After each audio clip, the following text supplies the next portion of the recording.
السلام علیکم ورحمۃ اللہ وبرکاتہ۔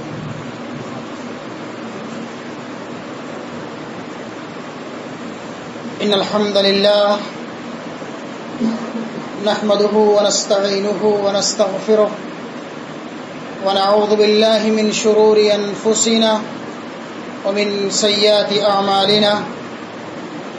من يهده الله فلا مضل له ومن يضلل فلا هادي له وأشهد أن لا إله إلا الله وحده لا شريك له وأشهد أن محمدا عبده ورسوله يا أيها الذين آمنوا اتقوا الله حق تقاته ولا تموتن إلا وأنتم مسلمون يا أيها الناس اتقوا ربكم الذي خلقكم من نفس واحدة وخلق منها زوجها وبث منهما رجالا كثيرا ونساء واتقوا الله الذي تساءلون به والأرحام إن الله كان عليكم رقيبا يا أيها الذين آمنوا اتقوا الله وقولوا قولا سديدا يصلح لكم أعمالكم ويغفر لكم ذنوبكم ومن يطع الله ورسوله فقد فاز فوزا عظيما أما بعد فإن خير الحديث كتاب الله وخير الهدي هدي محمد صلى الله عليه وسلم وشر الأمور محدثاتها وكل محدثة بدعة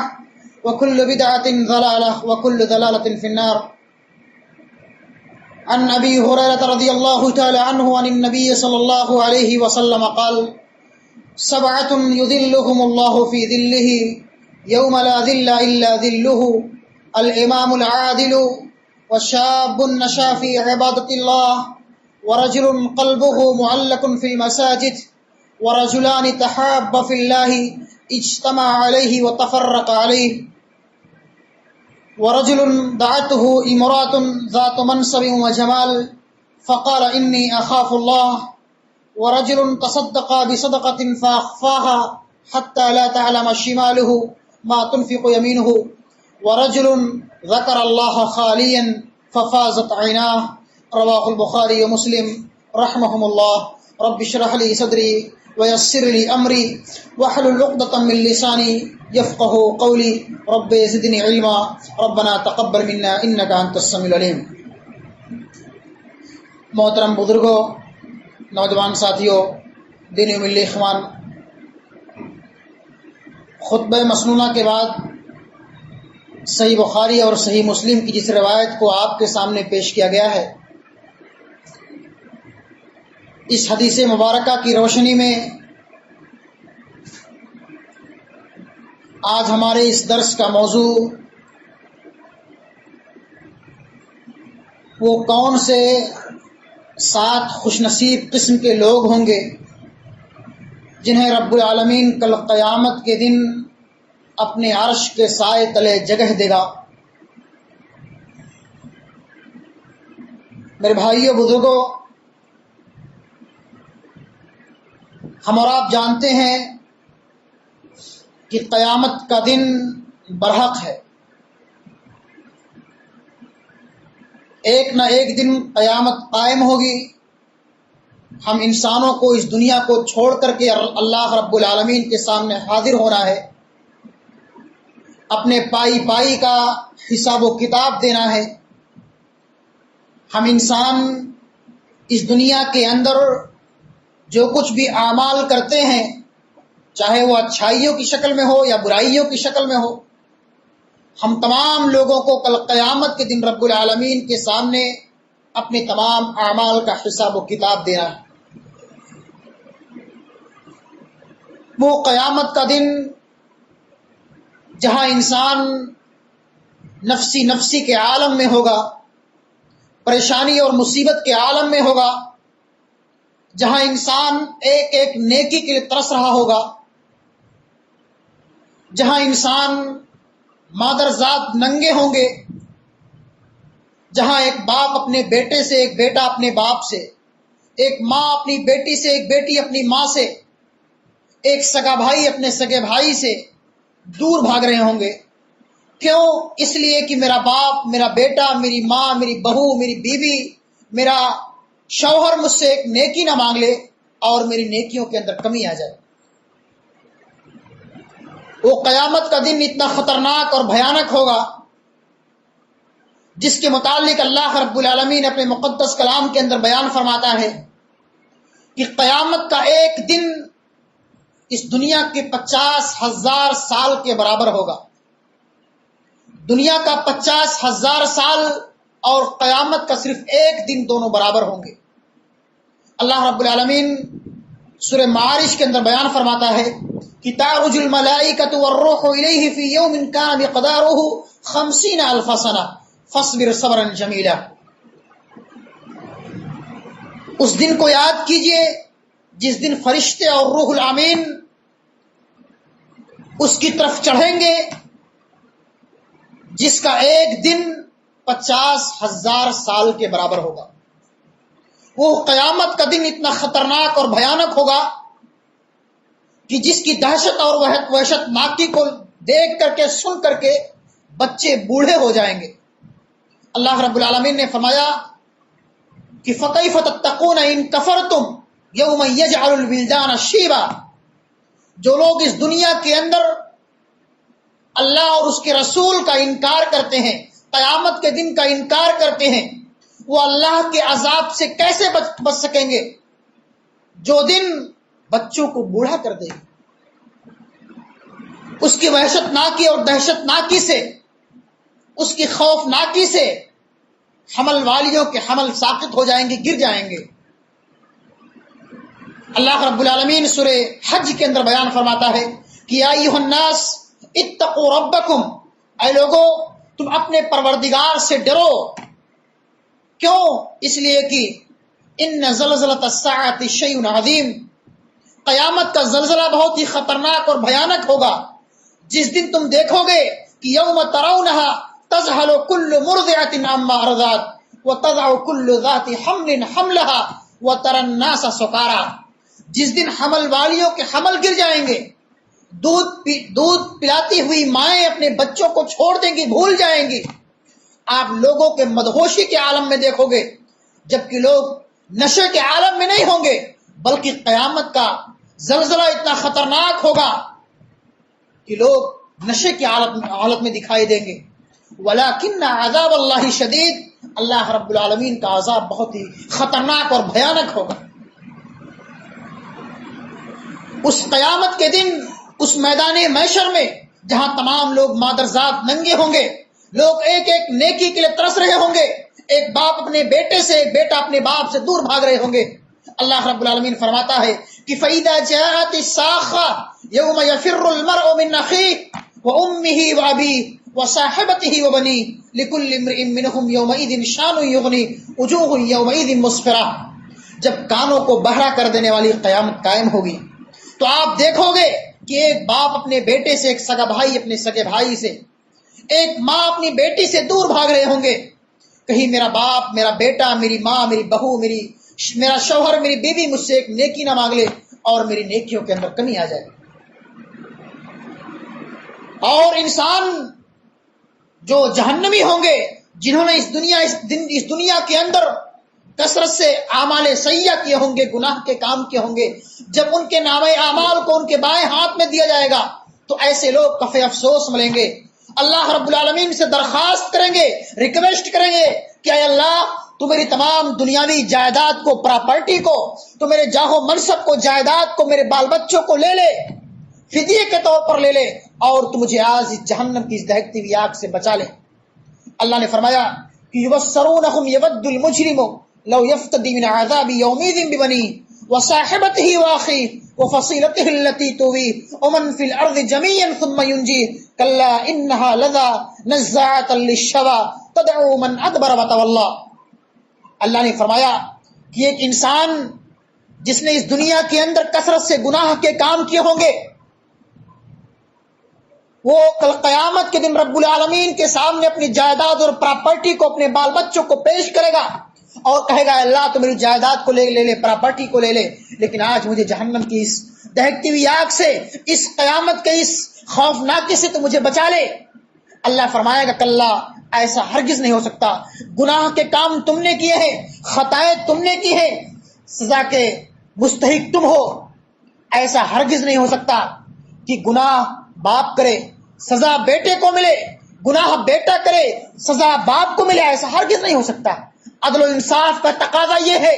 کہ گناہ جس نے کیا ہے سزا اس کو ملنی چاہیے۔ اللہ رب العالمین گنہگاروں کو، جہنمیوں کو گھسیٹتے ہوئے جہنم کے دہکتی ہوئی آگ کے اندر جھونک دے گا۔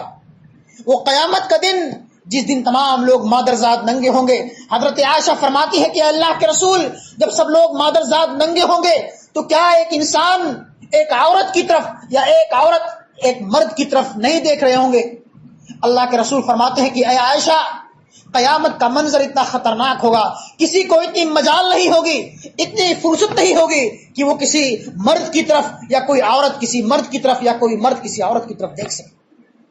میرے بھائیو بزرگوں، اس قیامت کے دن، اس قیامت کی ہولناکی اور خوفناکی کے دن اللہ رب العالمین کچھ ایسے خوش نصیبوں کو، کچھ ایسے نیک لوگوں کو اپنے عرش کے سائے تلے جگہ دے گا جہاں اللہ کے عرش کے سائے کے علاوہ کوئی اور سایہ نہیں ہوگا۔ اللہ کے رسول فرماتے ہیں کہ 7 قسم کے ایسے لوگ ہیں جنہیں کل قیامت کے دن رب العالمین خصوصی طور پر اپنے عرش کے سائے تلے جگہ دے گا۔ 7 یذلھم اللہ فی ذلہ یوم لا ذل الا ذلہ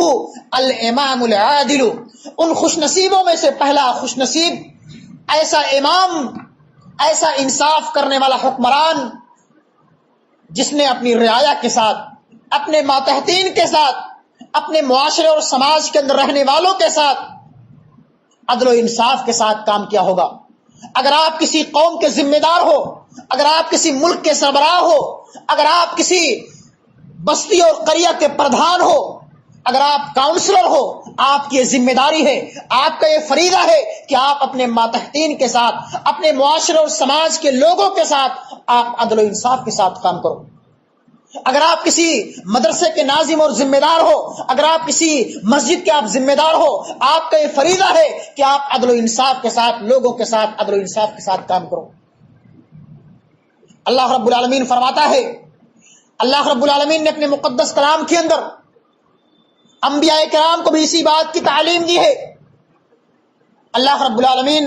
حضرت داؤد علیہ السلام کے متعلق ارشاد فرماتا ہے کہ یا داؤد انا جعلناک خلیفۃ فی الارض، اے داؤد ہم نے آپ کو اس دنیا کے اندر لوگوں کا خلیفہ بنا کر کے منتخب بھیجا ہے۔ آپ قوم کے سربراہ اور ذمہ دار ہو، آپ اپنے ماتحتین کے ساتھ عدل و انصاف کے ساتھ معاملہ کرو۔ اگر آپ کے پاس کوئی معاملہ آتا ہے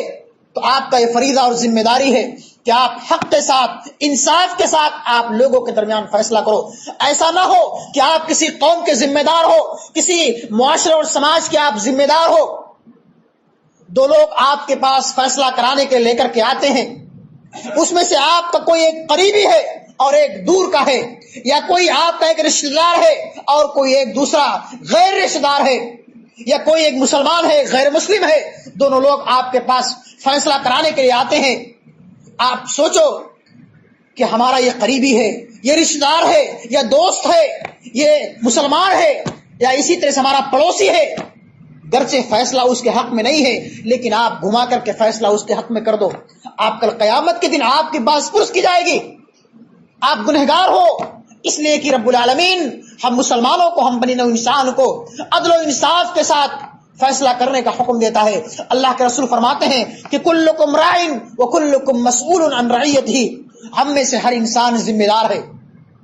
ہر انسان چرواہا ہے، ذمہ دار ہے۔ کل قیامت کے دن ہمارے ماتحتین کے متعلق ہم سے پوچھ تاچھ کی جائے گی۔ اگر ہم نے اپنے ماتحتین کے ساتھ عدل و انصاف کے ساتھ کام نہیں کیا، اگر ہم نے لوگوں کے ساتھ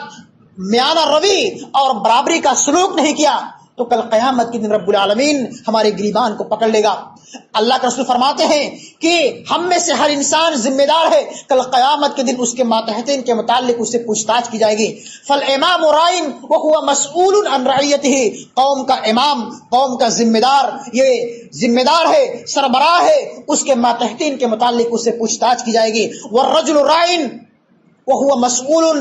فی بیتہ، اور ایک آدمی، ایک قوم کا، ایک گھر کا ذمہ دار بھی وہ اپنے گھر والوں کا ذمہ دار ہے. کل قیامت کے دن اس کے گھر والوں کے متعلق بھی اس سے پوچھ تاچھ کی جائے گی. اگر آپ گھر کے بڑے بوڑھے ہو, گھر کے ذمہ دار ہو, اگر آپ گھر کے گارجین ہو, تو آپ سے آپ کے گھر والوں کے متعلق پوچھ تاچھ کی جائے گی. اگر آپ کے 2 بیٹے ہیں, اگر آپ نے اپنے دونوں بیٹوں کے ساتھ عدل و انصاف کا معاملہ نہیں کیا, ایک بیٹے کے ساتھ آپ نے دوسرا معاملہ کیا اور دوسرے بیٹے کے ساتھ آپ کا معاملہ دوسرا رہا, تو کل قیامت کے دن آپ کی بات پوچھ کی جائے گی. آپ گنہگار ہو اس لیے کہ اللہ رب العالمین آپ کو اپنے بیٹوں کے ساتھ, اپنے بچوں کے ساتھ, اپنے گھر والوں کے ساتھ, اپنے معاشرے اور سماج کے افراد کے ساتھ عدل و انصاف کرنے کا حکم دے رہا ہے. اسی طرح سے اللہ کے رسول فرماتے ہیں کہ ایک عورت بھی اپنے گھر کی ذمہ دار ہے. والمرأة راعیۃ فی بیت زوجها وہی مسئولۃ عن رعیتها. ایک عورت بھی اپنے گھر کی ذمہ دار ہے. کل قیامت کے دن اس سے بھی اس کے گھر والوں کے متعلق پوچھ تاچھ کی جائے گی. اگر ایک عورت اپنے گھر والوں کے متعلق عدل و انصاف سے کام نہیں لیتی ہے, ایک بیٹے کو دوسرے نگاہ سے دیکھتی ہے, ایک بچے کو دوسرے نگاہ سے دیکھتی ہے, تو وہ بھی گنہگار ہے. کل قیامت کے دن اس کی بھی پوچھ تاچھ کی جائے گی. اس لیے اللہ رب العالمین حکم دیتا ہے کہ اے لوگوں کے ساتھ معاملہ کرو اور لوگوں کے ساتھ عدل و انصاف کرو. یہی اسلام کا تقاضا ہے. اللہ رب العالمین اپنے نبی کو بھی عدل و انصاف کرنے کا حکم دے رہا ہے کہ اے نبی, ہم نے آپ کو اس دنیا کے اندر اپنا رسول بنا کر کے بھیجا ہے, اپنا پیغمبر بنا کر کے بھیجا ہے. آپ کا یہ فریضہ ہے, آپ کی یہ ذمہ داری ہے کہ آپ اپنے قوم والوں کے ساتھ, اپنے معاشرے اور سماج, آپ اپنے قوم اور سماج کے لوگوں کے ساتھ عدل و انصاف کرو. اے لوگوں, تو اپنے قوم اور سماج کے لوگوں کے ساتھ عدل و انصاف کرو. اسی طرح سے اللہ رب العالمین ہم تمام مسلمانوں کو, ہم تمام بنی نوع انسان کو بھی عدل و انصاف کرنے کا حکم دیتا ہے. اللہ رب العالمین نے فرمایا کہ ان اللہ یامرکم ان تؤدوا الامانات الی اہلھا. جب تمہارے پاس لوگ اپنی امانتوں کو رکھیں تو آپ کا یہ فریضہ اور ذمہ داری ہے کہ ان کی امانتوں کو صحیح سالم ان تک پہنچا دو, ان کی امانتوں میں خیانت نہ کرو. اور جب اپنے فیصلے لوگ لے کر کے آپ کے پاس آئیں تو ان کے درمیان عدل و انصاف کرتے ہوئے ان کو صحیح مشورہ دو اور ان کے درمیان حق کے ساتھ, انصاف کے ساتھ فیصلہ کرو. اللہ کے رسول کے زمانے میں, صحابہ کرام کے زمانے میں, اللہ کے رسول کی زندگی میں اور صحابہ کرام کی زندگی میں اس کے بے شمار واقعات اور بے شمار اس کے دلائل موجود ہیں. آپ دیکھیے کہ اللہ کے رسول جناب محمد رسول اللہ صلی اللہ علیہ وسلم نے لوگوں کے ساتھ کس طرح سے عدل و انصاف کا معاملہ کیا ہے. اللہ کے رسول کے زمانے میں قبیلے بنی مخزوم کی ایک عورت نے چوری کر لی تھی. اللہ کے رسول کے پاس جب لوگ اللہ کے رسول کے پاس لوگ لے کر کے آئے, بنو مخزوم کی وہ عورت تھی, مالدار گھرانے کی عورت تھی, قبیلہ بھی بڑا تھا. اسلام کا یہ فیصلہ ہے, اسلام کا یہ تقاضا ہے کہ چوری کرنے والے کا ہاتھ کاٹ دیا جائے. بنو مخزوم کی اس عورت نے سے جب چوری کا معاملہ ہو گیا, لوگوں نے, کفار و مشرکین نے آپس میں مشورہ کیا کہ کون سا ایسا طریقہ اختیار کیا جائے کہ اس عورت کے ہاتھ کو کاٹنے سے بچا لیا جائے. لوگوں نے مشورہ کیا کہ کسی ایک کو اللہ کے رسول کے پاس بھیجا جائے. لوگوں نے اللہ کے رسول کے خادم, آپ کے چہیتے زید بن حارثہ کو اللہ کے رسول کی خدمت میں بھیجتے ہیں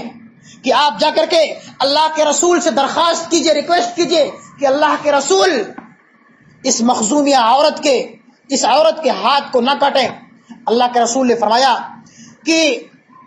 اس سے پہلے کی امتیں اسی لیے ہلاک و برباد کر دی گئیں کہ جب ان میں سے کوئی مالدار آدمی, کوئی رئیس, کوئی بڑے خاندان کا آدمی, کوئی سیٹ اور کوئی مالدار آدمی جب چوری کرتا تھا, جب کوئی غلط کام کرتا تھا تو اس پر حد نافذ نہیں کیا جاتا تھا. اللہ کی قسم اگر فاطمہ بنت محمد بھی چوری کرتی, اللہ کے رسول فرماتے ہیں کہ لو ان فاطمہ بنت محمد, اگر فاطمہ بنت محمد اللہ کے رسول کی بیٹی فاطمہ بھی اگر چوری کرتی تو لقطعت یدها, اللہ کی قسم محمد ان کے بھی ہاتھ کاٹ دیتا. یہ تو غیر ہیں, یہ مخزومیہ عورت ہے. اسلام کا یہ قانون ہے, عدل و انصاف کا یہ فیصلہ ہے کہ اس کے ہاتھ کو کاٹ دیا جائے. یہ ایسے حادثات, ایسے واقعات اسلام کے اندر بہت سارے ہیں کہ انصاف کہ اللہ رب العالمین نے ہم مسلمانوں کو اگر عدل و انصاف کرنے کا حکم دیا ہے تو ہمیں اپنے قوم اور سماج کے افراد کے ساتھ عدل و انصاف کرنا چاہیے۔ ایسا نہ ہو کہ ہم اپنے سماج کے اندر رہتے ہوئے اپنے کچھ بھائیوں کے ساتھ غلط معاملہ کریں اور دوسرے بھائیوں کے ساتھ جو ہمارا قریبی ہو، رشتہ دار ہو، اعزا اور اقارب ہو، پڑوسی ہو، اس کے ساتھ دوسرا معاملہ کریں۔ اگر آپ کا یہ ویوہار ہے، اگر آپ کا یہ طریقہ ہے تو کل قیامت کے دن رب العالمین کے ہاں آپ کی باز پرس ہوگی۔ اگر آپ اس دنیا کے اندر رہتے ہوئے عدل و انصاف کرو گے تو کل قیامت کے دن رب العالمین آپ کو اپنے عرش کے سائے تلے جگہ دے گا۔ آپ ان خوش نصیب لوگوں میں سے آپ کا شمار ہوگا جن کی بشارت اللہ اور اس کے رسول نے اس دنیا کے اندر دی۔ دوسرا وہ نوجوان وشاب نشا فی عبادت اللہ، دوسرا وہ خوش نصیب ہے جس نے اپنی جوانی کو اس دنیا کے اندر اللہ کی عبادت میں گزاری ہو۔ میرے بھائیو، بزرگوں، میرے نوجوان ساتھیوں، جوانی کے ایام بہت ہی قیمتی ہوتے ہیں۔ جوانی کے ان ایام میں انسان اکثر راہ راست سے بھٹک جاتا ہے، گمراہ ہو جاتا ہے، نمازوں سے کوتاہی برتتا ہے، دینی کاموں سے کوتاہی برتتا ہے۔ لیکن جوانی کی عبادت اللہ رب العالمین کو سب سے زیادہ محبوب اور پسندیدہ ہے۔ قرآن کریم کے اندر اللہ رب العالمین نے ہم مسلمانوں کو، ہم نوجوانوں کو خاص طور پر عبادت کرنے کا حکم دیا ہے، دینی معاملات میں بڑھ چڑھ کر حصہ لینے کی تعلیم دی ہے۔ اللہ رب العالمین فرماتا ہے کہ نحن نقص علیک نبأہم بالحق انہم فتیۃ آمنوا بربہم وزدناہم ہدی وربطنا علی قلوبہم اذ قاموا فقالوا ربنا رب السماوات والارض۔ اللہ رب العالمین نے ان غار والوں کا سورہ کہف کے اندر ان غار والوں کا قصہ بیان کیا ہے جنہوں نے اپنے ایمان کو بچانے کے لیے، جو ایسے معاشرے اور سماج کے اندر رہتے تھے،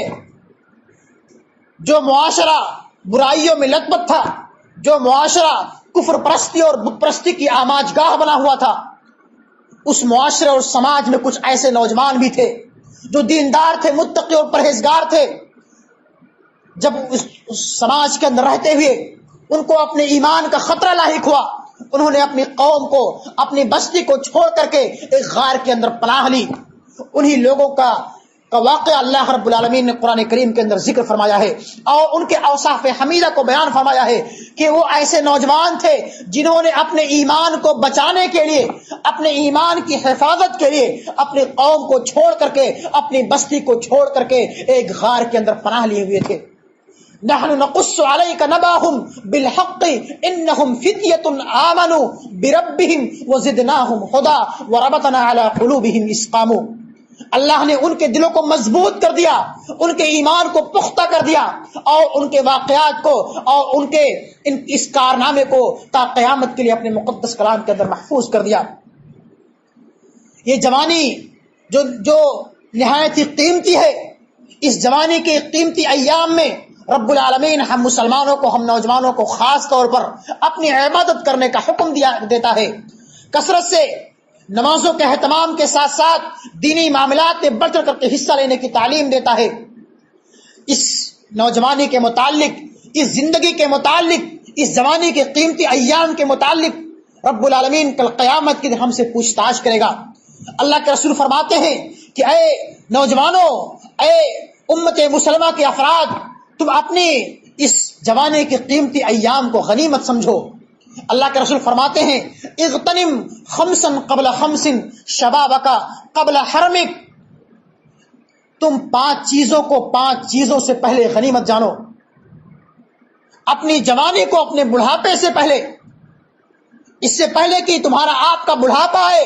اپنی جوانی کے اس قیمتی ایام کو غنیمت سمجھو۔ وشبابک قبل حرمک وصحتک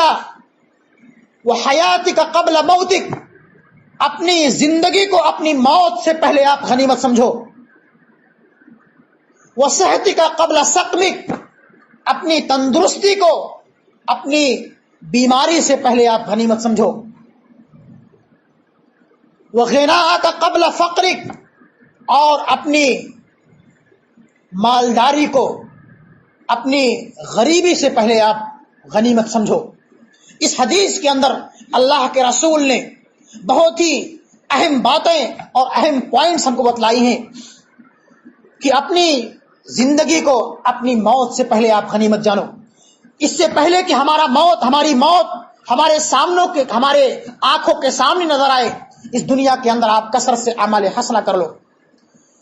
اپنے اس جوانی کے قیمتی ایام میں آپ کثرت سے اعمال حسنہ کر لو، اس سے پہلے کہ آپ کا بڑھاپا آئے. بڑھاپا آنا نہ آنا یہ کسی کو معلوم نہیں کہ ہمارا بڑھاپا آئے گا کہ نبی نہیں آئے گا. اللہ نے آج ہم کو زندگی دی ہے. آج اس زندگی کو آپ غنیمت سمجھتے ہوئے اس دنیا کے اندر رہتے ہوئے کثرت سے نیکیاں کر لو. اللہ اور اس کے رسول کے بتائے ہوئے تعلیمات اور احکامات پر عمل کر لو، اس لیے کہ یہی نیکیاں کل قیامت کے دن آپ کے کام آنے والی ہیں. جب انسان مر جائے گا اس کے تمام نیکیوں کے راستے بند ہو جاتے ہیں. جب تک انسان اس دنیا کے اندر زندہ رہتا ہے، نیکیاں کرتا ہے، بھلائیاں کرتا ہے، نمازیں پڑھتا ہے، روزے رکھتا ہے، صدقات و خیرات کرتا ہے، نوافل کا اہتمام کرتا ہے، لوگوں کو بھلائیوں کا حکم دیتا ہے، برائیوں سے روکتا ہے، اس طرح سے نیک اعمال کرتا رہتا ہے. لیکن جیسے ہی انسان مر گیا اس کے تمام نیکیوں کے راستے بند ہو جاتے ہیں. اللہ کے رسول فرماتے ہیں کہ اذا مات الانسان انقطع عنه عمله الا من ثلاث الا من صدقة جارية او علم ينتفع به او ولد صالح يدعو له. انسان جب مر جاتا ہے تو اس کے نیکیوں کے تمام راستے بند ہو جاتے ہیں. صرف 3 چیزیں ایسی رہتی ہیں کہ انسان کے مرنے کے بعد بھی ان نیکیوں کا ثواب اس کو ملتا رہتا ہے. الا من صدقة جارية، انسان نے اس دنیا کے اندر رہتے ہوئے کوئی صدقہ جاریہ کر دیا ہو، او علم ينتفع به، یا اس کے علم کے ذریعے سے لوگ اس دنیا کے اندر فائدہ اٹھاتے ہوں، او ولد صالح يدعو له، انسان نے اپنے پیچھے اپنے نیک اور صالح اولاد چھوڑے ہوں، اپنے اولاد کی صحیح تربیت کی ہو، ان کو کتاب و سنت کی تعلیم دی ہو، ان کو 5 وقتہ نمازوں کا اہتمام کرنے والا بنایا ہو، کہ اپنے باپ کے مرنے کے بعد اس کی اولاد اس دنیا کے اندر نمازوں کا اہتمام کرے، صدقات و خیرات کرے، اپنے والدین کے حق میں دعائیں کرے کہ اے اللہ تو میرے والدین کے گناہوں کو معاف کر دے، ان کے درجات کو بلند کر دے، ان کی خطاؤں کو معاف کر دے. تو اللہ رب العالمین اس کی اولاد کی دعاؤں کو سن کر کے اس کے والدین کے درجات کو بلند کرتا رہتا ہے. ان 3 نیکیوں کے علاوہ اور کوئی ایسا عمل نہیں ہے کہ انسان کے مرنے کے بعد بھی اس کی نیکیاں جاری رہتی ہیں. تو جب تک انسان اس دنیا کے اندر زندہ رہتا ہے نیکیاں کرتا رہتا ہے، لیکن جیسے انسان مر گیا اس کی نیکیوں کے راستے بند ہو گئے. اسی چیز کو اللہ کے رسول فرماتے ہیں کہ تم اپنی زندگی کو اپنی موت سے پہلے غنیمت جانو اور اس دنیا کے اندر رہتے ہوئے کثرت سے نیکیاں کر لو. اپنی تندرستی کے ایام میں کثرت سے نیکیاں کر لو، اس سے پہلے کہ آپ کا بڑھاپا آئے، آپ کو بیماری لاحق ہو. بیماری کے ایام میں، بیماری کی حالت میں انسان اللہ کی عبادت اچھی طرح سے نہیں کر پاتا ہے، مسجد میں دور سے نہیں آ پاتا ہے، یا وہ کثرت سے وہ اعمال حسنہ نہیں کر پاتا ہے جس طرح سے انسان تندرستی کی حالت میں، جوانی کی حالت میں کرتا ہے. یہی وجہ ہے کہ اللہ اور اس کے رسول فرماتے ہیں کہ آپ اپنے اس قیمتی ایام کو غنیمت جانو، اپنے بڑھاپے کو، اپنی جوانی کو بڑھاپے سے پہلے، اپنی تندرستی کو اپنی بیماری سے پہلے، اور اپنی مالداری کو آپ اپنی فقیری اور اپنی کلاشی سے پہلے غنیمت جانو. اس سے پہلے کہ آپ کو غربت لاحق ہو، اپنے اس مالداری کو، اپنے اس قیمتی ایام کو آپ غنیمت جانتے ہوئے اس میں کثرت سے اعمال حسنہ کر لو. اللہ کے راستے میں صدقات و خیرات کر لو، نیکیوں کے کام کر لو، اللہ کے زکوٰۃ کی ادائیگی کر لو، غریبوں اور محتاجوں کا تعاون کر لو، بیواؤں اور فقیروں اور کلاشوں کا آپ تعاون کر دو، اس لیے کہ یہی نیکیاں کل قیامت کے دن آپ کے کام آنے والی ہیں. اس دنیا فنا ہو جائے گی دنیا، اور ہم موت کی گھاٹ اتر جائیں گے. اللہ رب العالمین فرماتا ہے کہ کل نفس ذائقۃ الموت وانما توفون اجورکم یوم القیامہ فمن زحزح عن النار وادخل الجنہ فقد فاز وما الحیاۃ الدنیا الا متاع الغرور. اے لوگو، یہ دنیا کی زندگی محض دھوکے کا سامان ہے. ایسا انسان اپنے مقصد میں کامیاب اور کامرا ہے جس کو کل قیامت کے دن جہنم کی دہکتی ہوئی آگ سے بچا لیا جائے اور جنت کے اندر داخل کر دیا جائے. اگر ہم چاہتے ہیں کہ رب العالمین ہمیں بھی اپنے بلند بالا جنتوں کے اندر داخل کرے تو ہمیں اس دنیا کے اندر کثرت سے اعمال حسنہ کرنے پڑیں گے، اور اس قیمتی ایام میں، اس جوانی اور اس زندگی میں آپ کو اس دنیا کے اندر رہتے ہوئے اللہ کے انعامات سے استفادہ کرتے ہوئے، اللہ کے ان بے شمار احسانات سے مستفید ہوتے ہوئے آپ کو اس دنیا کے اندر کثرت سے نیکیاں کرنی پڑیں گے۔ اور اس جوانی کے متعلق، اس زندگی کے متعلق کل قیامت کے دن رب العالمین ہم سے پوچھ تاچھ کرے گا۔ اللہ کے حبیب فرماتے ہیں کہ لا تزول قدم ابن آدم یوم القیامت حتی یسأل عن خمس عن عمرہ فیما افناہ۔ بندے کے قدم کل قیامت کے دن رب العالمین کے سامنے سے اس وقت تک ہٹ نہیں سکتے جب تک کہ اللہ بندوں سے 5 چیزوں کے بارے میں سوال نہ کر لے۔ عن عمرہ فیما افناہ، اللہ نے ہم کو یہ زندگی دی ہے، اس زندگی کے متعلق ہم سے پوچھے گا کہ آپ نے اپنی زندگی کو کہاں گنوایا، کہاں کھپایا، دنیاوی خرافات میں آپ نے گنوایا یا اللہ کی عبادت میں آپ نے صرف کیا۔ وعن شبابہ فیما ابلاہ، اور اس جوانی کے متعلق اللہ ہم سے پوچھے گا کہ آپ نے اپنی جوانی کے اس قیمتی ایام کو کہاں صرف کیا، اللہ کی عبادت میں خرچ کیا یا یہی دنیاوی خرافات میں، دنیاوی مٹر گشتیوں میں آپ نے اپنے اس قیمتی ایام کو یہی خرچ کر دیا۔ اور ومالہ من این اکتسبہ، آپ نے اس مال کو کہاں سے کمایا اور کہاں خرچ کیا، اس کے متعلق بھی اللہ ہم سے پوچھے گا۔ اس لیے میرے بھائیوں، اور اللہ نے جتنا ہم کو علم دیا ہے، جتنا ہمارے پاس علم ہے، اس کے مطابق آپ نے کتنا عمل کیا، اس کے متعلق بھی اللہ رب العالمین سے پوچھ تاچھ کرے گا۔ اس لیے ہمارے اوپر یہ فریضہ عائد ہوتا ہے، یہ ذمہ داری عائد ہوتی ہے کہ ہم ان نصوص کی روشنی میں، ان دلائل کی روشنی میں اپنے اعمال کا محاسبہ کرتے ہوئے اس دنیا کے اندر کثرت سے نیکیاں کریں۔ یہی نیکیاں کل قیامت کے دن کام آنے والی ہیں۔ اگر آپ نے اپنے ان قیمتی ایام کو، ان جوانی کے اس قیمتی ایام کو اس دنیا کے اندر اللہ کی عبادت میں خرچ کر لیا، اللہ کی عبادت میں لگا دیا، تو یقیناً کل قیامت کے دن رب العالمین آپ کو اپنے عرش کے سائے تلے جگہ دے گا۔ آپ ان خوش نصیبوں میں سے ہو گئے جنہیں کل قیامت کے دن اللہ کے عرش کا سایہ نصیب ہوگا۔ تیسرا وہ شخص ہوگا وَرَجُلٌ قَلْبُهُ مُعَلَّقٌ فِي الْمَسَاجِدِ، تیسرا وہ نوجوان، وہ انسان جس کا دل ہمیشہ مسجدوں سے لگا رہتا ہو۔ بندہ ایک نماز پڑھ کر کے مسجد سے نکلا کہ اس کو دوسرے نماز کی فکر ہے کہ ابھی اذان ہوگی، جا کر کے مسجد کے اندر ہم کو نماز پڑھنی ہے، ابھی ہم ظہر کی نماز پڑھ کر کے مسجد سے نکلے ہیں، ابھی ہم کو عصر کی نماز پڑھنے کے لیے مسجد کے اندر آنا ہے۔ اگر انسان کے ذہن و دماغ کے اندر یہ فکر رہتی ہے، یہ ولولہ اور جذبہ رہتا ہے، یہ امنگ اور طلب رہتی ہے، تو اللہ رب العالمین ایسے نوجوانوں کو، ایسے انسانوں کو کل قیامت کے دن اپنے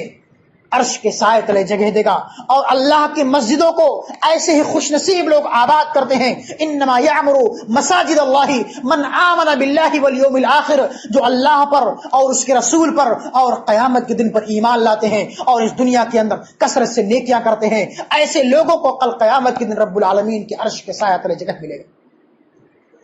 ورجلان تحابا فی اللہ اجتمع علیہ وتفرق علیہ، اور چوتھا وہ خوش نصیب ہوگا، وہ ایسے دو دوست، ایسے دو لوگ جو آپس میں میل محبت کے ساتھ، الفت و محبت کے ساتھ، بھائی چارگی کے ساتھ ملتے ہیں، اور جب جدا ہوتے ہیں تو ان کے درمیان بھی وہی الفت، وہی محبت، وہی بھائی چارگی برقرار رہتی ہے۔ ایسا نہیں کہ دونوں جب ملتے ہیں تو الفت و محبت کے ساتھ ملتے ہیں، لیکن جب جدا ہوتے ہیں تو ان کے دلوں کے اندر بغض و حسد ہوتا ہے، کینہ کپٹ ہوتا ہے۔ ایسا نہیں، بلکہ جب دو دوست آپس میں ملتے ہیں تو محبت کے ساتھ، بھائی چارگی کے ساتھ ملتے ہیں۔ تو ایسے خوش نصیب جو آپس میں بھائی چارگی کو قائم کرتے ہیں، الفت و محبت کے ساتھ ملتے ہیں، اس دنیا کے اندر زندگی گزارتے ہیں، جب تک اس دنیا کے اندر رہتے ہیں محبت کے ساتھ رہتے ہیں، بھائی چارگی کے ساتھ رہتے ہیں، ایسے خوش نصیبوں کو کل قیامت کے دن رب العالمین اپنے عرش کے سائے تلے جگہ دے گا۔ پانچواں خوش نصیب ہوگا جس کے بارے میں اللہ کے رسول فرماتے ہیں کہ وَرَجُلٌ دَعَتْهُ امْرَأَةٌ ذَاتُ مَنْصَبٍ وَجَمَالٍ فَقَالَ إِنِّي أَخَافُ اللَّهَ، ایسا نوجوان جس کو کسی نوجوان خوبصورت جاہ و منصب والی عورت نے دعوت گناہ دی ہو، زناکاری کی طرف آمادہ کیا ہو، لیکن اس نوجوان نے، اس انسان نے کہا ہو کہ انی اخاف اللہ، میرے دل کے اندر اللہ کا ڈر ہے، اللہ کا خوف ہے، میں یہ گناہ کا کام نہیں کر سکتا، یہ زناکاری، یہ بدکاری، یہ فحاشی کے کام میں نہیں کر سکتا۔ اگر اس گناہ کے کام کو انسان، چاہے وہ مرد ہو یا عورت ہو، اگر اللہ کے ڈر سے ایسا انسان، ایسا مرد، ایسی عورت اس گناہ کو، اس بدکاری کو، اس زناکاری کو محض اللہ کی رضا کے خاطر چھوڑ دیتا ہے تو اللہ رب العالمین ایسے انسان سے خوش ہوتا ہے، راضی ہوتا ہے۔ آپ دیکھیے قرآن کریم کے اندر اللہ رب العالمین نے حضرت یوسف علیہ السلام کے متعلق بیان فرمایا۔ وہ بھی ایک نوجوان تھے، جب ان کو عزیز مصر بادشاہ کی بیوی نے ان کو ورغلایا، ان کو بہکایا اور تمام دروازوں کو بند کر دیا اور ان کو اس بات کی دعوت دی کہ آؤ اور میرے ساتھ بدکاری کرو، زناکاری کرو۔ حضرت یوسف علیہ السلام ایک نوجوان تھے، خوبصورت تھے، تندرست تھے۔ انہوں نے کہا معاذ اللہ، اللہ کی پناہ، ایسا گناہ کا کام میں ہرگز نہیں کر سکتا، اس لیے کہ میرے دل کے اندر اللہ کا ڈر ہے، اللہ کا خوف ہے۔ اگر وہ چاہتے تو دروازے بند تھے، بادشاہ کی بیوی تھی، حسین و جمیل تھی، خوبصورت تھی، وہ گناہ کے کام کر سکتے تھے، کسی کو کان و کان خبر نہیں ہوتی، لیکن انہوں نے اس گناہ کے کام کو محض اللہ رب العالمین کی رضا جوئی کی خاطر اس سے باز رہے۔ اور حضرت یوسف نے کہا کہ میں اپنے بادشاہ کے ساتھ خیانت نہیں کر سکتا، اس بادشاہ نے جس نے مجھ کو پالا اور پوسا ہے، میری پرورش کی ہے، مجھ کو لوگوں نے لا کر کے بیچ دیا تھا، اس بادشاہ نے مجھ کو خریدا ہے، میری پرورش کی ہے، میں اپنے بادشاہ کے ساتھ، اپنے محسن کے ساتھ خیانت نہیں کر سکتا۔ اور دوسری بات یہ ہے کہ میرے دل کے اندر میرے پروردگار کا خوف ہے، ڈر ہے، ایسے گناہ کا کام میں ہرگز نہیں کر سکتا۔ اللہ رب العالمین نے ان کو اس گناہ سے بچا لیا۔ اور آپ دیکھیں قرآن کریم کے اندر اللہ رب العالمین نے ایسے واقعات کو بیان فرمایا ہے کہ جو لوگ اللہ رب العالمین کا ڈر رکھتے ہوئے، اللہ رب العالمین کا تقوی، اللہ کی پرہیزگاری رکھتے ہوئے اپنے دلوں کے اندر ایسے خرافات سے، ایسے گناہ کے کام سے بچے رہتے ہیں، ایسے لوگوں کو اللہ کا قرب حاصل ہوتا ہے، اللہ کا تقرب حاصل ہوتا ہے، ایسے لوگ اللہ کے مقرب بندے بن جاتے ہیں، اور جب وہ اللہ سے دعائیں کرتے ہیں تو رب العالمین ان کی دعاؤں کو سنتا اور قبول فرماتا ہے۔ صحیح بخاری اور صحیح مسلم کی روایت ہے کہ 3 لوگ، اللہ کے رسول فرماتے ہیں کہ 3 لوگ کہیں جا رہے تھے، راستے میں کہیں جا رہے تھے، تیز بارش ہونے لگی، طوفان آ گیا۔ ان تینوں نے ایک پہاڑ کے اندر، ایک غار کے اندر پناہ لی۔ جب وہ پہاڑ کے اندر، غار کے اندر چلے گئے، اوپر سے ایک چٹان کھسک کر کے آ کر کے غار کے منہ کو بند کر دیتا ہے۔ وہ تینوں پریشان ہوتے ہیں، غار کے اندر پریشان۔ وہ کہتے ہیں، آپس میں مشورہ کرتے ہیں اور کہتے ہیں کہ ہم اس غار سے اس وقت تک نہیں نکل سکتے جب تک کہ ہم اپنے کسی نیک عمل کا وسیلہ بنا کر کے اللہ رب العالمین سے دعا کریں، اپنے ان نیک اعمال کا وسیلہ بنائیں اور اپنے ان نیک اعمال کے ذریعے سے اللہ سے دعائیں کریں جس کو ہم نے دنیا کے اندر اللہ رب العالمین کی رضا جوئی کی خاطر کیا ہے۔ اس میں سے پہلا انسان کہتا ہے، اللہ سے دعا کرتا ہے کہ اے اللہ تو جانتا ہے کہ میرے بوڑھے ماں باپ تھے، میں اپنے والدین کی سیوا اور خدمت کیا کرتا تھا، ان کو کھلاتا اور پلاتا تھا، ان کی پرورش کیا کرتا تھا، ان کی پرداخت کیا کرتا تھا، ان کی دیکھ ریکھ کیا کرتا تھا۔ ایک مرتبہ ایسا ہوا کہ میں اپنی بکریوں کو لے کر کے دور نکل گیا، جب واپس آیا اپنی بکریوں کو دودھ کو دوہا، دیکھا جب دودھ کے پیالے کو لے کر کے اپنے والدین کے کمرے میں داخل ہوا، دیکھا میرے والدین سو چکے ہیں۔ میں دودھ کا پیالہ لے کر کے اپنے والدین کے سرہانے کھڑا رہا، ان کے جاگنے کا انتظار کرتا رہا، یہاں تک کہ میرے بچے بھوک کی وجہ سے روتے رہے، چلاتے رہے، بلبلاتے رہے، میرے قدموں کے نیچے چیختے اور چلاتے رہے۔ اے اللہ تو جانتا ہے کہ میں ہمیشہ اپنے والدین کی خدمت کیا کرتا تھا، اور میں نے آج بھی مناسب نہیں سمجھا کہ اپنے والدین کی خدمت کرنے سے پہلے اپنے بچوں کو دودھ پلاؤ۔ اے اللہ تو جانتا ہے کہ میں ہمیشہ اپنے والدین کی خدمت کیا کرتا تھا، اگر یہ عمل، اگر میرے والدین کی خدمت تیری بارگاہ میں مقبول ہے تو اے اللہ تو آج ہمیں جس مصیبت میں، جس پریشانی میں آج ہم لاحق ہیں، گرفتار ہیں، اے اللہ تو ہمیں اس پریشانی مصیبت سے نکال دے۔ اللہ کے رسول فرماتے ہیں کہ چٹان تھوڑی سی کھسک جاتی ہے، اللہ اس بندے کی دعا کو قبول کر لیتا ہے، اور چٹان تھوڑی سی کھسک جاتی ہے، دوسرا آدمی دعا کرتا ہے کہ اے اللہ تو جانتا ہے کہ میری ایک چچازاد بہن تھی، میں اس سے بہت پیار اور محبت کیا کرتا تھا۔ ایک مرتبہ ایسا ہوا کہ سماج کے اندر قحط سالی پڑ گئی، میری وہ چچیزاد بہن میرے پاس آتی ہے کچھ پیسے مانگنے کے لیے۔ میں نے اس کو 120 دینار کی شرط پر دیے کہ وہ اپنے آپ کو میرے حوالے کر دے، کہ تنہائی میں مجھ سے ملے، دونوں کے درمیان یہ معاملہ طے ہوتا ہے۔ وہ عورت تنہائی میں اس انسان کے پاس آتی ہے، جب دونوں تنہائی میں ملتے ہیں وہ عورت اس انسان کو، اس بندے کو اللہ کا خوف دلاتی ہے، اللہ کا ڈر دلاتی ہے اور کہتی ہے یا عبد اللہ اتق اللہ ولا تفتح الخاتم الا بشقه الا بحقه، اے اللہ کے بندے تو میرے ساتھ یہ غلط معاملہ مت کر، یہ غلط کام مت کر۔ وہ انسان کہتا ہے، بندہ کہتا ہے اے اللہ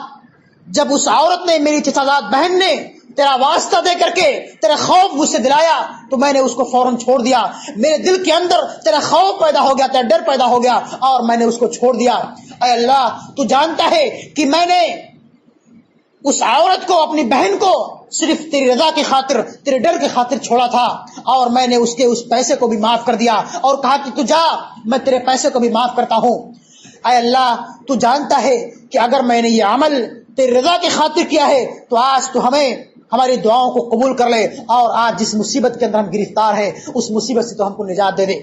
اللہ کا رسول فرماتے ہیں کہ چٹان تھوڑی سی اور کھسک جاتی ہے، اس کے بعد تیسرا آدمی دعا کرتا ہے کہ اے اللہ تو جانتا ہے کہ میرے پاس کچھ لوگ کام کرتے تھے، اس میں سے ایک میں نے سب کی مزدوری کو دے دیا، ایک مزدور مزدوری لیے بغیر واپس چلا گیا اپنے شہر، جب وہ کچھ دن کے بعد میں نے اس کی مزدوری سے اپنے کاروبار میں لگایا اور اس میں بہت برکت ہوئی، بہت بھیڑ بکریاں اور غلے اور اناج اکٹھا ہو گئے۔ کچھ دنوں کے بعد وہ مزدور آتا ہے اور کہتا ہے کہ اے میرے مالک، اے میرے محسن، تو میرے مزدوری کو مجھ کو واپس کر دے۔ وہ مالک وہ کہتا ہے کہ یہ بھیڑ بکریاں، یہ اونٹ، یہ چرواہے، یہ غلے اور اناج سب کچھ تیرے ہیں، تو لے جا۔ وہ مزدور کہتا ہے کہ اے میرے محسن، اے میرے مالک، تم میرے ساتھ مذاق مت کر، میری مزدوری تو مجھ کو ادا کر دے۔ وہ بندہ کہتا ہے کہ سب کچھ تیرا ہے، تو لے جا، میں نے تیرے اسی مزدوری سے، اسی غلے اور اناج سے کاروبار کیا، تجارت کیا، اللہ نے یہ سب مجھ کو برکت دی ہے، یہ سب بھیڑ بکریاں، اونٹ، یہ سب چرواہے سب تیرے ہیں، تو لے جا، اور سب کچھ لے کر کے چلا گیا۔ وہ بندہ دعا کرتا ہے کہ اے اللہ میں نے، اگر میں چاہتا تو اس کے ساتھ خیانت کر سکتا تھا، اس جھوٹ بول سکتا تھا اور اس کی مزدوری کو صرف اس کو واپس کر دیتا، لیکن یہ کام میں نے صرف تیری رضا کی خاطر کیا تھا، تمام چرواہوں کو، تمام غلے اور اناج کو میں نے دے دیا۔ اے اللہ اگر میں نے یہ عمل تیری رضا کی خاطر کیا ہے، تیرے ڈر، تیرے خوف سے کیا ہے، تو اے اللہ جس مصیبت کے اندر آج ہم گرفتار ہیں اس مصیبت سے تو ہم کو آج نجات دے۔ اللہ کا رسول فرماتے ہیں کہ چٹان کھسک جاتی ہے اور تینوں لوگ صحیح سالم اس غار سے باہر نکل جاتے ہیں۔ اس حدیث کے اندر اللہ کا رسول فرماتے ہیں کہ ایک ایسا انسان، ایک ایسا نوجوان جو گناہ کرنے پر آمادہ تھا اور اس کو فل اتھارٹی مل گئی تھی، وہ تنہائی میں بھی اس عورت سے مل چکا تھا، لیکن جب اس عورت نے عار دلایا، اللہ کا تقوی اور خوف دلایا، تو اس نے اس گناہ کو چھوڑ دیا۔ یہی وجہ ہے کہ جب انسان کے دل کے اندر اللہ کا ڈر پیدا ہو جاتا ہے، اللہ کا تقوی پیدا ہو جاتا ہے، تو انسان کی اللہ رب العالمین سے جب لو لگاتا ہے تو اللہ بندے کی دعاؤں کو سنتا اور قبول فرماتا ہے، اور ایسے انسان اللہ کے مقرب بندے بن جاتے ہیں، اور اللہ رب العالمین ایسے انسانوں کو اپنا مقرب بندہ بنا لیتا ہے۔ اور اللہ فرماتا ہے کہ وَأَمَّا مَنْ خَافَ مَقَامَ رَبِّهِ وَنَهَى النَّفْسَ عَنِ الْهَوَىٰ فَإِنَّ الْجَنَّةَ هِيَ الْمَأْوَىٰ، جو لوگ کل قیامت کے دن رب العالمین کے سامنے کھڑے ہونے سے ڈرتے رہے اور اس دنیا کے اندر نیک اعمال کرتے رہے، ان کے لیے جنت الفردوس ہے، جنت کے اندر بلند بالا مقام ہے۔ لیکن جو لوگ اس دنیا کے اندر گناہ کے کام کرتے رہے، معصیت کے کام کرتے رہے، خرافات کے کام کرتے رہے، بدعات کے کام کرتے رہے، ایسے لوگوں کا ٹھکانہ جہنم ہوگا۔ اس لیے میرے بھائیوں، بزرگوں، میرے دوستوں، میرے نوجوان ساتھیوں، میرے محترم بزرگوں، میری ماں اور بہنوں، اللہ نے ہم کو یہ بہترین موقع دیا ہے، یہ قیمتی ایام دیے ہیں، یہ زندگی دی ہے۔ آپ اس قیمتی ایام کی قدر کیجئے، اپنی زندگی سے، اپنے ان بہترین مواقع سے آپ بہترین فائدہ اٹھائیے، اپنے ان قیمتی ایام کو اللہ کی عبادت میں خرچ کیجئے، اور اس زمانے کی آپ قدر کرتے ہوئے اس کو کثرت سے اللہ کی عبادت میں گزاریے۔ اگر آپ نے اپنی اس زمانے کی قیمتی ایام کی قدر کر لی، اللہ کی عبادت کر لی، اپنے آپ کو، اپنے نفس کو گناہوں سے بچا لیا، اپنے نفس پر کنٹرول کر لیا، نفسانی خواہشات کی اتباع اور پیروی سے آپ دور رہے، تو یقیناً کل قیامت کے دن رب العالمین آپ کو اپنے عرش کے سائے تلے جگہ دے گا۔ لیکن اگر آپ نے اپنے اس قیمتی ایام کو یوں ہی برباد کر دیا اور نفسانی خواہشات کے پیچھے آپ پڑ کر کے اس دنیا میں لہو لعب کے چکر میں پھنس کر کے آپ نے اس دنیا کے اندر یوں ہی مٹر گشتیوں میں اور دنیا میں خرافات میں آپ لگے رہے، تو کل قیامت کے دن آپ کو ذلیل و رسوا ہونا پڑے گا، اور اس میدان محشر میں جہاں انسان پریشانی کے عالم میں ہوں گے، مصیبت کے عالم میں ہوں گے، جہاں لوگ پسینے میں ڈوبے ہوئے ہوں گے، پسینے میں شرابور ہوں گے، کوئی اپنے ٹخنوں تک، کوئی گھٹنوں تک، کوئی کمر تک، کوئی سینے تک، کوئی اپنے پسینوں میں ڈبکی لگا رہا ہوگا، وہاں انسان اس پریشانی اور مصیبت کے عالم میں ہوگا۔ ضرورت اس بات کی ہے کہ ہم نوجوان، ہم انسان اس دنیا کے اندر رہتے ہوئے کثرت سے اعمال حسنہ کریں، نیکیاں کریں، اس لیے کہ یہی نیکیاں کل قیامت کے دن ہمارے کام آنے والی ہیں۔ اور چھٹا وہ انسان ہوگا وَرَجُلٌ تَصَدَّقَ بِصَدَقَةٍ فَأَخْفَاهَا حَتَّى لَا تَعْلَمَ شِمَالُهُ مَا تُنْفِقُ يَمِينُهُ۔ چھٹا وہ خوش نصیب ہوگا جس نے اس دنیا کے اندر اپنے داہنے ہاتھ سے کچھ خرچ کیا اور اس کے بائیں ہاتھ کو بھی پتہ نہیں چلا۔ وَرَجُلٌ تَصَدَّقَ بِصَدَقَةٍ فَأَخْفَاهَا حَتَّى لَا تَعْلَمَ شِمَالُهُ مَا تُنْفِقُ يَمِينُهُ۔ نہایت ہی خفیہ کے ساتھ، نہایت ہی خاموشی کے ساتھ اللہ کے راستے میں وہ صدقات و خیرات کرتا رہا، غریبوں کی مدد کرتا رہا، بیواؤں کی پرورش کرتا رہا، یتیموں کی کفالت کرتا رہا، اور اس طرح سے اللہ کے راستے میں نہایت ہی خاموشی کے ساتھ صدقات و خیرات کرتا رہا، تو ایسے خوش نصیب بھی کل قیامت کے دن رب العالمین کے عرش کے سائے تلے جگہ پائیں گے۔ اگر ہم اس دنیا کے اندر رہتے ہوئے اللہ کے دیے ہوئے مال کو خرچ کریں گے تو اللہ رب العالمین کی خوش نصیبی ہم کو حاصل ہوگی، لیکن اگر ہم اس دنیا کے اندر رہتے ہوئے اللہ کے دیے ہوئے مال کو خرچ بھی کریں لیکن ہمارا مقصد یہ ہو کہ ہمارا مقصد ریاکاری اور مکاری ہو، شہرت و نمود ہو اور دکھلاوا مقصود ہو، تو ہماری یہ نیکیاں کل قیامت کے دن ہمارے کچھ کام نہیں آئیں گی۔ اس لیے کہ انسان کے تمام اعمال کا دار و مدار اس کی نیتوں پر ہوتا ہے۔ انسان جس نیت کے حساب سے جو عمل کرے گا اس کی نیت کے حساب سے اس کو عمل ملے گا۔ اللہ کے رسول فرماتے ہیں کہ انما الاعمال بالنیات وانما لكل امرئ ما نوى۔ انسان کے تمام اعمال کا دار و مدار اس کی نیتوں پر ہوتا ہے۔ اور اللہ کے رسول فرماتے ہیں کہ ان اللہ لا ينظر الى صوركم واموالكم ولكن ينظر الى قلوبكم واعمالكم۔ انسان اس دنیا کے اندر جو کچھ بھی اعمال کرتا ہے، اللہ رب العالمین بندے کے شکل و صورت کو، اس کی خوبصورتی اور بدصورتی کو، اس کی جائیداد اور پراپرٹی کو نہیں دیکھتا ہے، وَلَكِنْ يَنْظُرُ إِلَىٰ قُلُوبِكُمْ وَأَعْمَالِكُمْ۔ رب العالمین بندے کے دلوں کو دیکھتا ہے، اس کے اعمال کو دیکھتا ہے کہ بندہ اگر نماز پڑھ رہا ہے، روزہ رکھ رہا ہے، اللہ کے راستے میں صدقات و خیرات کر رہا ہے تو کس نیت کے ساتھ کر رہا ہے، بندے کی نیت کیا ہے، محض دکھلاوا مقصود ہے یا اپنے پروردگار کو راضی اور خوش کرنا مقصود ہے۔ اگر ہم 5 وقتہ نمازوں کا اہتمام کریں، صدقات اور خیرات کرتے رہیں، زکوٰۃ کی ادائیگی کرتے رہیں، روزے پر روزے رکھیں، حج پر حج اور عمرے پر عمرہ کرتے رہیں، لیکن ہمارا مقصد یہ ہو کہ لوگ ہم کو حاجی صاحب کہیں، نمازی کہیں، روزے دار کہیں، تہجد گزار کہیں، تو ہماری یہ تمام نیکیاں اللہ کی بارگاہ میں قبول نہیں ہو سکتی۔ اس لیے کہ رب العالمین کو ہمارا تقوی پسند ہے، ہمارا اخلاص پسند ہے۔ اللہ رب العالمین فرماتا ہے سورہ حج کے اندر کہ لن ینال اللہ لحومها ولا دماؤها ولكن ينالہ التقوی منکم۔ اے میرے بندو، تم اس روئے زمین پر جو کچھ قربانیاں پیش کرتے ہو، تم جو کچھ اللہ کے نام پر ذبح کرتے ہو، ان قربانیوں کے خون اور گوشت اللہ کے پاس نہیں پہنچتے۔ آپ اس روئے زمین پر قربانیاں کرتے ہو، اللہ کے نام پر اپنے بکروں کو ذبح کرتے ہو، کوئی 2 بکرا، کوئی 4 بکرا، کوئی 10 بکرا، کوئی 1 بکرا اللہ کے نام پر ذبح کرتا ہے، قربانیوں کے گوشت اور خون اللہ کے پاس نہیں پہنچتے ہیں.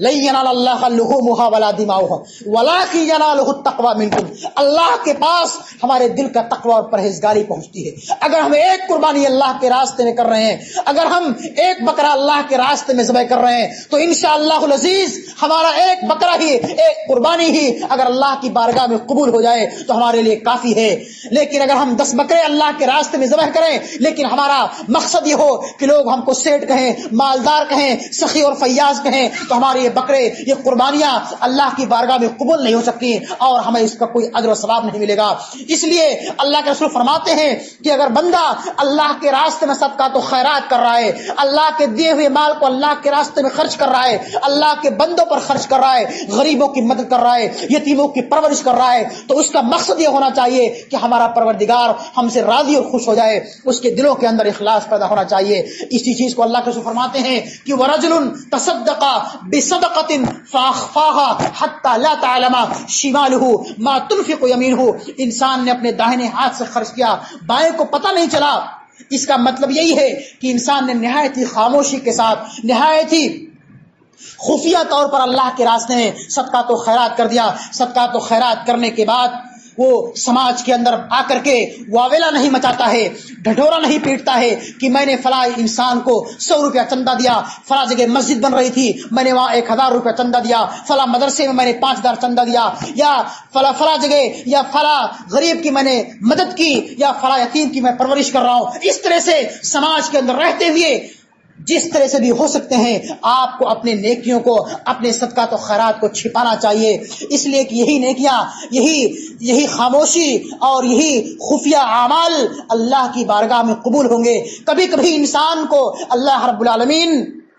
دکھا کر کے بھی خرچ کرنے کی تعلیم دیتا ہے کہ آپ دکھا کر کے، بتلا کر کے اللہ کے راستے میں خرچ کرو، لیکن وہ بہت خاص مواقع ہوتے ہیں. لیکن اکثر انسان پھر بھی وہاں ایسے مواقع پر بھی انسان کے دلوں کے اندر تقویٰ ہونا چاہیے، اللہ کی پرہیزگاری ہونا چاہیے، اور یہ مقصد ہونا چاہیے کہ پروردگار ان صدقات کے ذریعے سے، ان خیرات کے ذریعے سے، ان اعمال کے ذریعے سے ہمارے درجات کو بلند کر دے، ہماری خطاؤں کو معاف کر دے، ہمارے گناہوں کو معاف کر دے. اگر آپ اس دنیا کے اندر رہتے ہوئے خاموشی کے ساتھ اللہ کے راستے میں صدقات و خیرات کرتے ہو تو اللہ رب العالمین کل قیامت کے دن اپنے عرش کے سائے تلے جگہ دے گا. اور 7واں وہ خوش نصیب ہوگا جس کے متعلق اللہ کے رسول فرماتے ہیں کہ وَرَجُلٌ ذَكَرَ اللَّهَ خَالِيًا فَفَاضَتْ عَيْنَاهُ. ایسا خوش نصیب، ایسا متقی و پرہیزگار بندہ، ایسا تہجد گزار، ایسا نمازی جس نے تنہائی میں اللہ کو یاد کیا، اللہ کے سامنے حاضر ہو کر کے، اللہ کے سامنے کھڑے ہو کر کے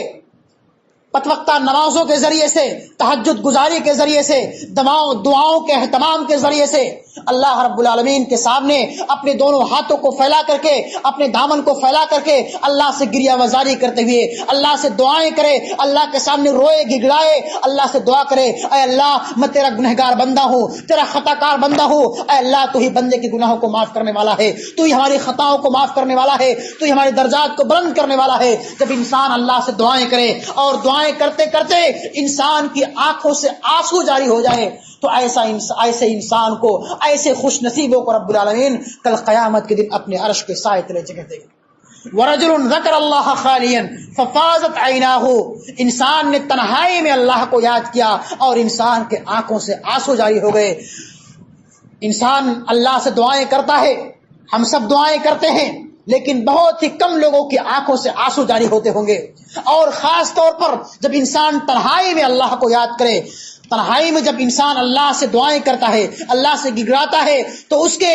اور بندے کے، اللہ اور بندے کے درمیان بہت ہی قرب حاصل ہوتا ہے. اور ایسے مواقع پر اللہ رب العالمین بندے کی دعاؤں کو سنتا اور قبول فرماتا ہے. اس لیے ہم مسلمانوں کو چاہیے، ہم انسانوں کو، ہم مرد و خواتین کو چاہیے کہ ہم کثرت سے رب العالمین سے دعائیں کریں، اللہ سے توبہ کریں، استغفار کریں، اپنے گناہوں پر نادم و شرمندہ ہو کر کے اللہ سے کثرت سے دعائیں کریں. اللہ ہی ہمارے دعاؤں کو قبول کرنے والا ہے. اس کا فرمان ہے کہ تم مجھ کو پکارو، میں تمہاری پکار کو سننے والا ہوں، تمہاری دعاؤں کو قبول کرنے والا ہوں. اور اللہ فرماتا ہے کہ جب میرے بندے مجھ کو پکارتے ہیں، مجھ سے سوال کرتے ہیں، مجھ سے دعائیں کرتے ہیں، تو میں اپنے بندے کی دعاؤں کو سنتا ہوں، ان کی فریاد کو پکارتا ہوں، ان کی فریاد کو قبول کرتا ہوں اور ان کی مرادوں کو پوری کرتا ہوں۔ لہذا بندوں کو چاہیے کہ بندے مجھ سے دعائیں کریں، مجھ سے فریاد کریں۔ وَإِذَا سَأَلَكَ عِبَادِي عَنِّي فَإِنِّي قَرِيبٌ أُجِيبُ دَعْوَةَ الدَّاعِ إِذَا دَعَانِ فَلْيَسْتَجِيبُوا لِي وَلْيُؤْمِنُوا بِي لَعَلَّهُمْ يَرْشُدُونَ۔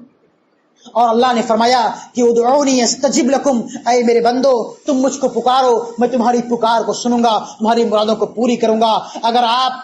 آپ کے کاروبار میں برکت نہیں ہو رہی ہے، اگر آپ کے دھن دولت میں برکت نہیں ہو رہی ہے، تو آپ اللہ سے دعائیں کرو، اللہ سے دعائیں کرو، اللہ آپ کے کاروبار میں برکت دے گا، تجارت میں برکت دے گا۔ اگر آپ کے گھر میں اولاد نہیں پیدا ہو رہی ہے تو آپ اللہ سے گریہ وزاری کرو، اللہ سے دعائیں کرو، اللہ آپ کے گھروں میں اولاد پیدا فرمائے گا۔ اللہ کا فرمان ہے کہ فَقُلْتُ اسْتَغْفِرُوا رَبَّكُمْ إِنَّهُ كَانَ غَفَّارًا يُرْسِلِ السَّمَاءَ عَلَيْكُمْ مِدْرَارًا وَيُمْدِدْكُمْ بِأَمْوَالٍ وَبَنِينَ وَيَجْعَلْ لَكُمْ جَنَّاتٍ وَيَجْعَلْ لَكُمْ أَنْهَارًا۔ اے نبی آپ کہہ دیجئے کہ اے میرے بندو تم اللہ سے استغفار کرو، جب تم اللہ سے استغفار کرو گے تو ایسی صورت میں رب العالمین آپ پر موسلادھار آسمان سے بارش نازل فرمائے گا، اور وَيُمْدِدْكُمْ بِأَمْوَالٍ وَبَنِينَ، اور تمہارے اموال میں، تمہارے تجارت میں، تمہارے کاروبار میں، تمہارے بال بچوں میں برکت دے گا۔ وَيُدْخِلُكُمْ جَنَّاتٍ تَجْرِي من تحتها الانہار، اور ان دنیاوی فوائد کے ساتھ ساتھ تمہارے اوپر آسمان سے بارش نازل فرمائے گا، کاروبار میں برکت دے گا، اولاد میں برکت دے گا۔ یہ دنیاوی فوائد ہیں، اور آخرت میں کیا فائدہ ہوگا؟ يدخلكم جنات تجری من تحت الانہار، تم کو ایسی جنتوں کے اندر داخل فرمائے گا جس کے نیچے سے نہریں جاری ہوں گی۔ یہ استغفار کے فوائد ہیں، یہ دعاؤں کے فوائد ہیں۔ لیکن آج افسوس کی بات ہے کہ جب ہم پر کوئی مصیبت آتی ہے، پریشانی آتی ہے، ہم اللہ کے دربار کو چھوڑ کر کے، اللہ کے گھروں کو چھوڑ کر کے مزار اور خانقاہوں کا رخ کرتے ہیں۔ وہاں جا کر کے ہم وہ تمام خرافات کام انجام دیتے ہیں جس سے اللہ اور اس کے رسول نے منع فرمایا ہے۔ میرے بھائیوں، بزرگوں، میری ماں اور بہنوں، اللہ رب العالمین بارہا ہمیں اس بات کی تعلیم دیتا ہے کہ تمہیں جس چیز کی بھی ضرورت ہے، اگر اولاد نہیں پیدا ہو رہی ہے، برکت نہیں ہو رہی ہے، تو آپ اللہ سے مانگو، اللہ